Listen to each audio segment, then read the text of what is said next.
નમસ્કાર મિથુન, આપનું સ્વાગત છે કરિયર ગાઈડમાં। મિત્રો, આજે આપણે કરિયર ગાઈડમાં એ વાત કરવાના છીએ કે તમે સિંઘમ કેવી રીતે બની શકો। ગયા શનિવારે પણ આપણે આ વાત કરી હતી, પણ તે જ વાત આપણે આગળ વધારવાના છીએ, એટલે કે પીએસઆઈની પરીક્ષાની તૈયારી કેવી રીતે કરવી જોઈએ તથા એએસઆઈ અને પોલીસ કોન્સ્ટેબલની પણ જે પરીક્ષા આવી રહી છે તેની વિશે કેવી રીતે તૈયારી કરવી જોઈએ તેના વિશે માર્ગદર્શન મેળવીશું કરિયર ગાઈડમાં।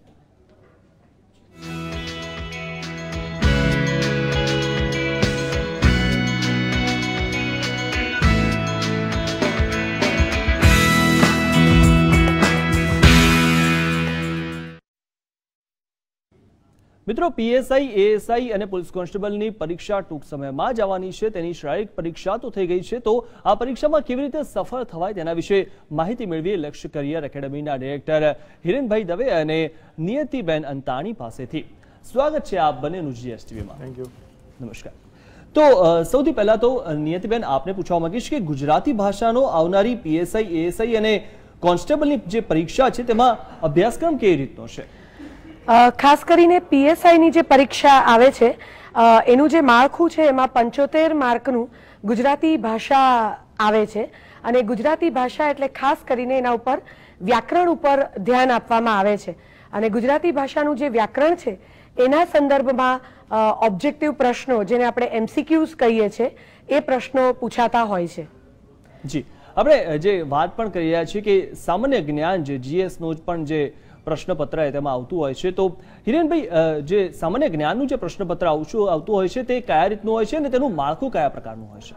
જે મિથુન, કોઈ પણ સ્પર્ધાત્મક પરીક્ષા આપવી હોય તો એમાં સામાન્ય જ્ઞાન એ સરકારી પરીક્ષામાં ચાવીરૂપ ગણવામાં આવતું હોય છે અને એ જ પ્રકારે પીએસઆઈ, એએસઆઈ અને કોન્સ્ટેબલ એમ તમામ પરીક્ષામાં સામાન્ય જ્ઞાનનું ખૂબ જ મહત્વ છે।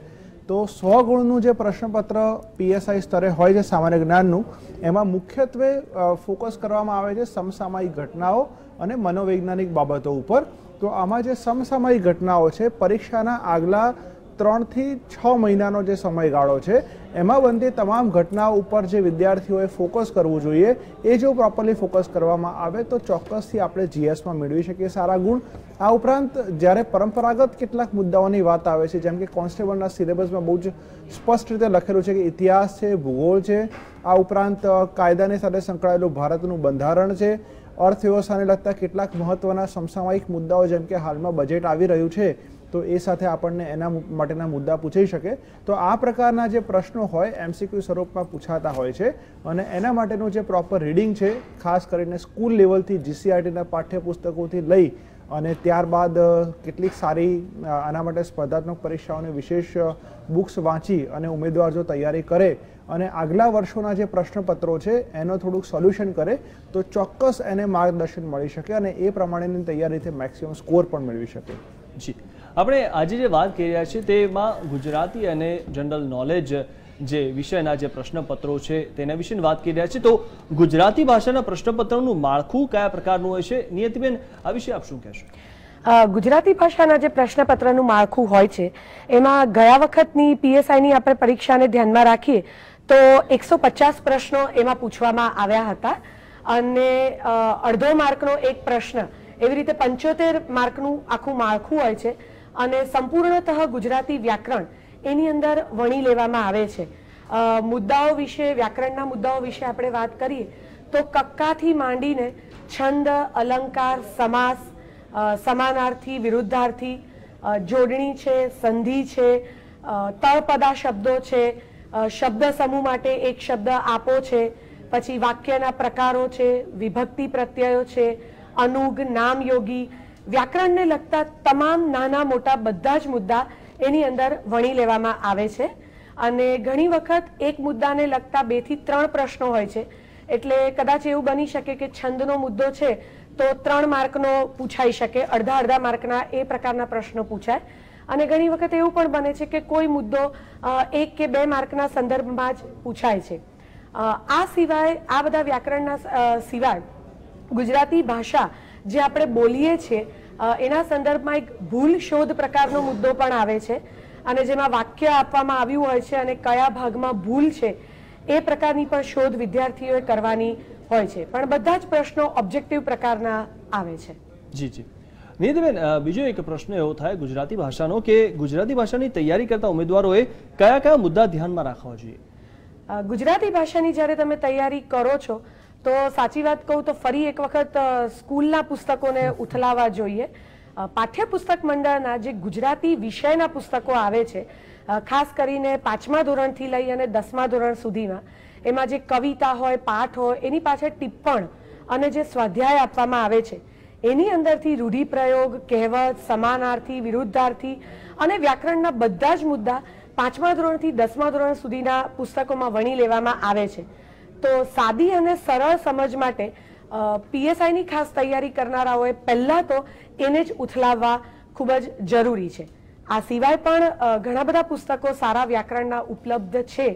ખાસ કરીને જોડણીના સંદર્ભમાં વાત કરું તો રતિલાલ નાયકનો નાનો કોશ છે, એ ખૂબ જ ઉપયોગી છે, જેની અંદરથી જોડણીના નિયમો તેમજ સમાનાર્થી, વિરુદ્ધાર્થી, રૂઢિપ્રયોગ, કહેવતો એ પ્રકારની પુષ્કળ માહિતી અને સચોટ માહિતી એમાંથી ઉપલબ્ધ થઈ રહે છે.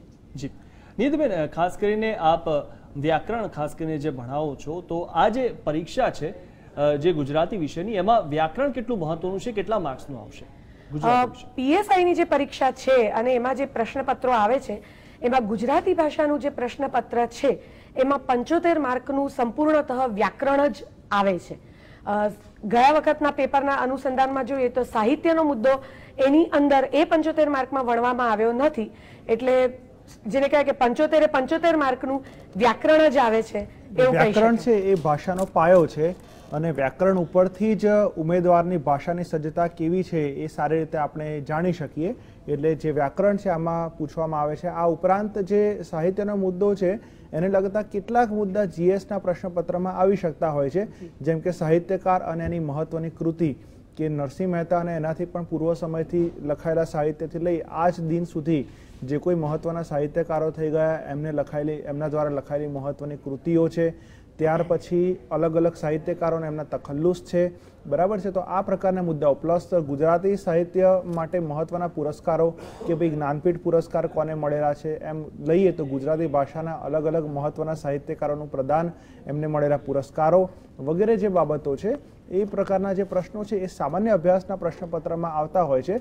પરંતુ આ જે પરીક્ષા છે એમાં કોઈ પણ કોમ્પ્રિહેન્શનના મુદ્દા નથી.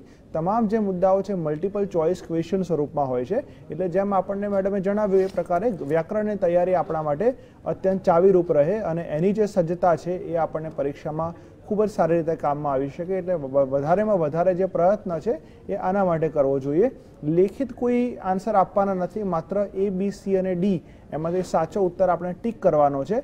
એટલે એને કારણે જે કોમ્પ્રિહેન્શન કે એ પ્રકારની બાબતો છે એ ચકાસવાની તક આમાં ખાસ રહેતી નથી હોતી.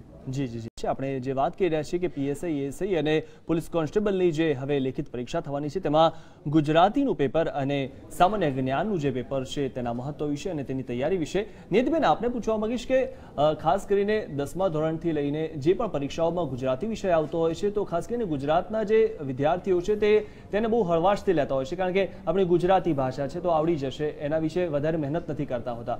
તો આ જે પરીક્ષા છે, પોલીસની પરીક્ષા છે, એમાં ગુજરાતી વિષયને કેટલા હળવાશથી લેવાય અથવા તો એને કેટલું સિરિયસલી લેવાય? ખાસ કરીને કહું તો ગુજરાતી આપણી માતૃભાષા છે એટલે બોલતા હોઈએ ત્યારે બહુ વિચાર આપણને નથી આવતો, પરંતુ જ્યારે પરીક્ષાના સંદર્ભમાં આપણે વાત કરીએ તો હવે એવો સમય આવી ગયો છે કે એટલે જેટલું મહત્વ અંગ્રેજીનું આપણે કરીએ છીએ એટલું જ મહત્વ ગુજરાતી ભાષાનું પણ છે. જેમ હિરેનભાઈએ વાત કરી એમ જીએસના પેપરમાં ગુજરાતી સાહિત્ય તો આવે જ છે, એમ આ પીએસઆઈ છે કે કોઈ પણ પ્રકારની આપણે પરીક્ષાઓ આપીએ છીએ એમાં ગુજરાતી વ્યાકરણનું પુષ્કળ મહત્વ થઈ જ ગયું છે અને એનું માર્કિંગ પણ પુષ્કળ હોય છે. અને વ્યાકરણ છે ને એ ગણિત જેવું છે, એક વખત પકડ બેસી જાય તો એમાં માર્ક મેળવવા બિલકુલ અઘરી વસ્તુ નથી. એટલે ગુજરાતીને બિલકુલ હળવાશથી લેવા જેવું નથી, કારણ કે દરેક પ્રકારની પરીક્ષામાં, કોઈ પણ પ્રકારની સ્પર્ધાત્મક પરીક્ષામાં માર્કિંગનું જે વેટેજ છે, એનો જે ગુજરાતી વ્યાકરણનો જે ભાર છે એ ખાસો એવો જોવા મળે છે. એટલે વ્યાકરણ તો આવડવું જરૂરી જ છે જો આપણે પરીક્ષાને સારા માર્કે પાસ કરવી હોય તો. જી હિરેનભાઈ, આપને પૂછવા માંગીશ કે જ્યારે જીએસનું પેપર હોય ત્યારે હાલના સંદર્ભમાં સામાન્ય જ્ઞાનના વિષયની તૈયારી પીએસઆઈ, એએસઆઈ કે કોન્સ્ટેબલના તબક્કે કેવી રીતે કરવી જોઈએ? જી મિથુન, અત્યારે હાલનો જે સમય છે એમાં પીએસઆઈ, એએસઆઈ અને કોન્સ્ટેબલ એમ ત્રણેય માટે અલગ અલગ રણનીતિ અપનાવવી જોઈએ, કારણ કે ત્રણેયના અભ્યાસક્રમ જે છે એમાં થોડોક ડિફરન્સ છે. પીએસઆઈ અને એએસઆઈનો જે અભ્યાસક્રમ છે એના માટેની રણનીતિ અલગ હોય, કોન્સ્ટેબલ માટેની અલગ હોય. કોન્સ્ટેબલનું જે પરીક્ષાનું ધોરણ હશે એ પીએસઆઈ કરતાં પ્રમાણમાં સરળ હોય છે. કોન્સ્ટેબલ માટે જે લોકો તૈયારી કરે છે એમણે ઇતિહાસ, ભૂગોળ, બંધારણ, અર્થવ્યવસ્થા, સામાન્ય વિજ્ઞાન આ પ્રકારના જે મુદ્દા છે એ મિથુન વાંચવા ઉપર ધ્યાન આપવું જોઈએ. આના માટે શું વાંચવું? તો આ માટે આપણે જેમ મેડમે કીધું એ રીતે જે પાઠ્યપુસ્તકો ઉથલાવવા એ બહુ જરૂરી છે કે જીસીઆરટીના જે પુસ્તકો છે ધોરણ 6 થી 10 સુધીના ઓછામાં ઓછા એ વાંચવા જોઈએ. આથી વિશેષ તૈયારી કરવી હોય તો એના માટે મારું લખેલું સામાન્ય જ્ઞાનમાં હિરેન દવે કરીને પુસ્તક આવે છે, નવનીત જનરલ નોલેજ કરીને પુસ્તક આવે છે, જે વિદ્યાર્થી જો પ્રોપર રીતે વાંચે તો બહુ સારું એ થઈ શકે. પાસ્ટ એક્ઝામના પેપર સોલ્વ કરવા જોઈએ. મારું લખેલું એક ખૂબ સુંદર પુસ્તક છે 78 solve papers for GPSC by Hiren Dave. જો આ પુસ્તક જોવે તો આગલા વર્ષોમાં મલ્ટિપલ ચોઇસ ક્વેશ્ચનમાં કેવી રીતના પ્રશ્નો પૂછાયા છે એના હજારો પ્રશ્નો એને મળી જાય. એટલા પ્રશ્નો જો એ પ્રોપર રીતે તૈયારી કરી શકે તો ચોક્કસપણે આ પરીક્ષામાં સફળ થાય. પીએસઆઈના જે વિદ્યાર્થીઓ છે એમણે આનાથી એક સ્તર ઉપર ઉઠી અને સમસામયિક ઘટના ઉપર વધારે ફોકસ કરવાનું છે. મારી દરેક વિદ્યાર્થીને નમ્ર અપીલ છે કે છેલ્લા થોડાક સમયના 6-1 મહિનાના જે કરંટ અફેર છે એના માટે સમય આપો. રોજ 1 કલાક જે છે એવરી ડે 1 અવર તમારું હોવો જોઈએ સમય reading of current affair. Newspaper વાંચો, તમારા પોતાની નોટ્સ બનાવો અને એ નોટ્સનું એક્ઝામ ટાઈમે તમે રિવિઝન કરો. જેમ કે હાલના જે મુદ્દાઓ છે તો હાલના તમે છેલ્લા એક વીકના મુદ્દાઓ તમે જુઓ તો અત્યારે બેંગ્લોરમાં એક ખૂબ સુંદર એરો ઇન્ડિયા 2015નું આયોજન થયું. તો આ એરો ઇન્ડિયા ઇવેન્ટ શું હોય છે? 2015માં જ્યારે ભારતમાં યોજાય, આ પહેલાં ક્યારેય યોજાય છે કે નહીં? આ ઇવેન્ટનું ભારતમાં શું મહત્વ છે? હમણાં એક લશ્કરી કવાયત થઈ ટ્રોપેક્સ કરીને, ટ્રોપેક્સ 2015. તો આ લશ્કરી કવાયતની શું વિશેષતા છે? ક્યાં યોજવામાં આવી? કયા કયા દળોએ એમાં ખાસ કરીને ભાગ લીધો? આ પ્રકારના પ્રશ્નો આવી શકે. શ્રીલંકાના રાષ્ટ્રપતિશ્રીએ હાલમાં ભારતમાં મુલાકાત કરી તો મૈત્રીપાલ સિરિસેના કોણ છે એ રીતના પ્રશ્નો આવી શકે. એમના બેકગ્રાઉન્ડ વિશેના પ્રશ્નો આવી શકે. એમનો ભારત વિશેનો અભિગમ પૂછાઈ શકે. ભારતીય સરકાર સાથે 3 અલગ અલગ કરારો એમણે સંપન્ન કર્યા તો કયા કયા કરાર કરવામાં આવ્યા? અણુ ઉર્જા સાથેના કરારનું એનું શું મહત્વ છે? આ પ્રકારના જે પ્રશ્નો છે એ આપણને ચોક્કસપણે પૂછી શકે. તો આ પ્રકારનું આપણું જે વાંચન છે એ હોવું જોઈએ અને એ બહોળા વાંચન સાથે આપણે એને ટપકાવી નાખવું જોઈએ. કારણ કે દરેક વિદ્યાર્થીનો મિથુન એક કોમન પ્રોબ્લેમ હોય છે, that is short term memory loss. વાંચ્યું બધું જ છે પણ એક્ઝામ ટાઈમમાં યાદ નથી આવતું. માટે જેટલું લખેલું હશે એક્ઝામ ટાઈમમાં સારું રિવિઝન થઈ શકશે તો ચોક્કસપણે દેખાવ સારો કરી શકશે.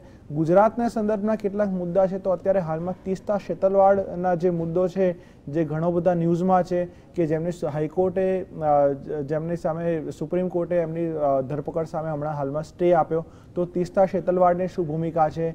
એમનું ચાલતું NGO citizen for peace and જસ્ટિસની શું ભૂમિકા છે? તેમના ફાધર જે મોતીલાલ ચીમનલાલ શેતલવાડ ભારતના પ્રથમ એટર્ની જનરલ હતા. તો આ જે બધા મુદ્દાઓ છે એમાંથી ઘણા બધા એમસીક્યુ આપણને ફોર્મ થતા હોય છે. તો હાલના સંદર્ભના આ જે મુદ્દાઓ છે એને લગતા જે કોઈ તંત્રી લેખો છે, આર્ટિકલ્સ છે, દરેક વિદ્યાર્થીએ વાંચવા જોઈએ અને જો એ પ્રકારે વાંચે તો ચોક્કસપણે સારો સ્કોર મળી જ શકે. હિરેનભાઈ, આપણી સાથે એક દર્શક મિત્ર જોડાઈ ગયા છે, વિજયભાઈ. જી વિજયભાઈ, જણાવો આપનો પ્રશ્ન. એએસઆઈની પરીક્ષા આપવાનો કોર્સ કરશે, મતલબ મારા કાયદાના કયા પુસ્તકો વાંચવા અને હું ધોરણ 12 ફેલ છું અને મેં પરીક્ષા આપેલી છે 12માની નવી પરીક્ષા, તો એમાં શું હું પરીક્ષા આપી શકું છું? જી સાહેબ. જે કોઈ જી વિજયભાઈ, જો આપ અત્યારે હાલ આપનો પ્રશ્ન બહુ સ્પષ્ટ રીતે નથી સંભળાયો પણ હાલમાં જે પીએસઆઈની પરીક્ષા છે એના માટે એવી રીતનું હોય છે કે પીએસઆઈની પરીક્ષા માટે ગ્રેજ્યુએશન જરૂરી હોય છે. ધોરણ 12 પાસ કર્યું હોય તો કોન્સ્ટેબલની પરીક્ષા આપી શકાય, જેના માટે ફોર્મ ઓલરેડી ભરાઈ ચૂક્યા છે.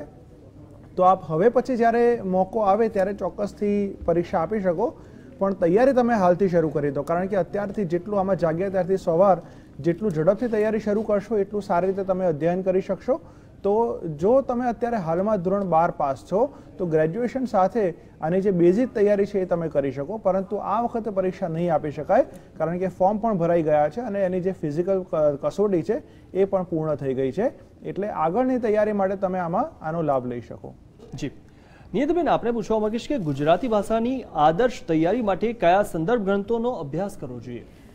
ગુજરાતી ભાષાની આદર્શ તૈયારી માટે જેમ મેં અગાઉ પણ કીધું એમ પાઠ્યપુસ્તક મંડળના પુસ્તકોનો ઉપયોગ કરી શકો. એ સિવાય ભાષા નિયામક કચેરીના ભાષા વિવેક છે, ભાષા ગૌરવ છે, ભાષા સૌંદર્ય છે, એ પુસ્તકો પણ ખૂબ જ સારા પડે છે. એ સિવાય અરુણોદય પ્રકાશનનું એક મારું પોતાનું લખેલું છે વ્યાકરણ વિમર્શ કરીને પુસ્તક, તો એની અંદર વ્યાકરણના તમામ મુદ્દાઓ આવરી લેવામાં આવ્યા છે, તો એનો પણ તમે ઉપયોગ કરી શકો છો. અને સૌથી વધારે જે વ્યાકરણમાં મુદ્દાઓ વિદ્યાર્થીઓને પરેશાન કરતા હોય છે એ છંદ, અલંકાર, સમાસ જેવા મુદ્દા છે જે ખૂબ જ ટેકનિકલ છે, એટલે નિયમો ઉપર આધારિત છે અને જે માત્ર વાંચીને નથી સમજ પડી જતા હોતા, એટલે એની પાછળ થોડુંક માર્ગદર્શન પણ જરૂરી છે અને એના નિયમો અને એ બધું પણ જરૂરી છે. અને એમાં જેટલી વધારે પ્રેક્ટિસ થાય એ સૌથી વધારે જરૂરી છે, કારણ કે એની અંદર કવિતાની પંક્તિઓ, શબ્દો પૂછાતા હોય છે અને એની ઓળખ પણ પૂછાતી હોય છે અને પેટા પ્રકારો પણ પૂછાતા હોય છે. તો એવા બધા પુસ્તકો કામના છે કે જેની અંદર આ બધી વિગતો આપેલી હોય છે. જી હિરેનભાઈ, આપણા વિષયથી અલગ એક દર્શક મિત્રે પ્રશ્ન પૂછ્યો છે કે પીએસઆઈ અને એએસઆઈની પરીક્ષામાં કાયદા માટે કયું પુસ્તક વાંચવું હિતાવહ છે?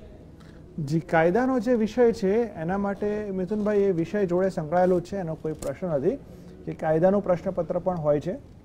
કાયદાનો જે મુદ્દો છે એમાં ભારતીય બંધારણ હોય છે, Indian penal code, criminal procedure code, evidence એક્ટથી માંડીને અનેક કાયદાઓનો સમાવેશ કરવામાં આવ્યો છે. આ માટેના જે પુસ્તક છે એમાં આદર્શ પ્રકાશન દ્વારા એક સરસ પુસ્તક તૈયાર કરવામાં આવ્યું છે. પીએસઆઈ માટે કાયદો નામનું જ પુસ્તક છે અને આ પુસ્તક ખાસ કરીને પોલીસ ભરતી બોર્ડ અને એના ધારાધોરણને લક્ષ્યમાં રાખીને તૈયાર કરવામાં આવેલું છે. પોલીસ વિભાગની પરીક્ષાઓ માટે જ છે. જો આ પુસ્તકની આપ તૈયારી કરો તો ખૂબ જ સારી રીતે તૈયારી થઈ શકે. આ ઉપરાંત ભારતીય બંધારણ જેવા કેટલાક મુદ્દાઓ હોય તો એના માટે કેટલાક વિશેષ સંદર્ભ પુસ્તકોનો પણ અભ્યાસ કરી શકો, જેમ કે ભારતીય રાજ્ય વ્યવસ્થા બાય એમ લક્ષ્મીકાંત કરીને ખૂબ સુંદર પુસ્તક આવે છે. પણ એટલા બધા ઊંડાણમાં ન જાઓ, પણ આદર્શ પ્રકાશનના પુસ્તકને આપ ફોલો કરો તો ખૂબ સારી રીતે એમાં તમે કરી શકો. આગલા વર્ષનું જે પીએસઆઈના પ્રશ્નપત્ર હતા એમાંથી તમે કાયદાનો પ્રશ્નપત્ર જે છે એ એક વખત તમે જોઈ જાઓ તો તમને એક માર્ગદર્શન મળશે. પણ ખાસ ધ્યાનમાં રાખવાનો મુદ્દો છે કે લાસ્ટ ટાઈમ જે પીએસઆઈમાં કાયદાનું પ્રશ્નપત્ર છે સૌ પ્રથમ વખત આવેલું, અને વિદ્યાર્થી મિત્રો જ્યારે પ્રથમ વખત કોઈ પણ પ્રશ્નપત્ર આવે તો એનું જે સ્તર હોય એ પ્રમાણમાં હળવું હોય, પછી ધીરે ધીરે ટફ થતું જાય. એટલે ગયા વખત કરતાં વધારે અપેક્ષા હોય એવું ધ્યાનમાં રાખીને આપણે તૈયારી કરીએ તો ચોક્કસપણે સ્કોર કરી શકાય. જી જી હિરેનભાઈ, બીજો એક પ્રશ્ન છે કે સામાન્ય અભ્યાસનો જે 100 ગુણનો પ્રશ્નપત્ર હોય છે તો તેમાં વાંચન માટે કયા પુસ્તકોનું વાંચન કરવું જોઈએ? જે મિથુન, સામાન્ય અભ્યાસનું જે 100 ગુણનું પ્રશ્નપત્ર છે, પીએસઆઈની પરીક્ષામાં 100 ગુણના 2 જ પ્રશ્નપત્રો છે, એટલે સૌથી વધારે વેઇટેજ છે. અને જીકેનો મુદ્દો એવો છે કે જે આ સ્તરે પણ કામમાં આવશે અને આગળના ઇન્ટરવ્યૂમાં પણ જે પ્રશ્નો પૂછાશે એમાં સામાન્ય જ્ઞાનને લગતા અનેક પ્રશ્નો હોય છે. એટલે સામાન્ય જ્ઞાનનું વાંચન તો દરેકનું હોવું જોઈએ. અને એમાં સામાન્ય જ્ઞાન એવો મુદ્દો છે કે જે અત્યંત વ્યાપક છે, એટલે એનો કોઈ અંત નથી. જેટલો વાંચો એટલું આમાં તમને ઓછું રહે એ રીતનું છે. પણ સામાન્ય જ્ઞાનના મૂળભૂત વાંચન માટે આપણે જે કંઈ પુસ્તકોની જરૂર પડે એમાં સૌથી વધારે જીસીઆરટી જે છે, ગુજરાત પાઠ્યપુસ્તક મંડળ, એના પુસ્તકો તો ખાસ ફોલો કરવાના જ. અને એથી વિશેષ વાંચન માટે યુનિવર્સિટી ગ્રંથ નિર્માણ બોર્ડ છે, જેની પાસે પણ અનેક પુસ્તકો છે. ગુજરાત યુનિવર્સિટી ગ્રંથ નિર્માણ બોર્ડની મુલાકાતે જઈ અને અલગ અલગ વિષયના સારા પુસ્તકોનું વાંચન કરવું જોઈએ. અને આ ઉપરાંત મારું લખેલું સામાન્ય જ્ઞાન બાય હિરેન દવે પુસ્તક છે, નવનીત જીકે છે અને 78 solve paper by Hiren Dave છે. તો આટલા પુસ્તકો જો તમે કરી શકો તો ચોક્કસપણે ઘણો સારો સ્કોર થઈ શકે અને એમાં કોઈ જ ગભરાવાની જરૂર નથી. ખાસ કરીને આગલા પ્રશ્નપત્રનું સોલ્યુશન તમે કરો તો બહુ સારી રીતે પ્રેક્ટિસ પણ મળી જાય. જી બિલકુલ. હિરેનભાઈ, આપ અહીં આવ્યા અને નિયતિબેન આપ અહીં આવ્યા એના માટે આપનો ખૂબ ખૂબ આભાર. અને આપે જે અમારા દર્શક મિત્રોના પ્રશ્નોના જવાબો આપ્યા એ બદલ આપનો ખૂબ ખૂબ આભાર. તો મિત્રો, કેરિયર ગાઈડમાં અત્યારે બસ આટલું જ. આવતા શનિવારે નવા વિષય સાથે મળીશું. ત્યાં સુધી રજા આપશો. નમસ્કાર.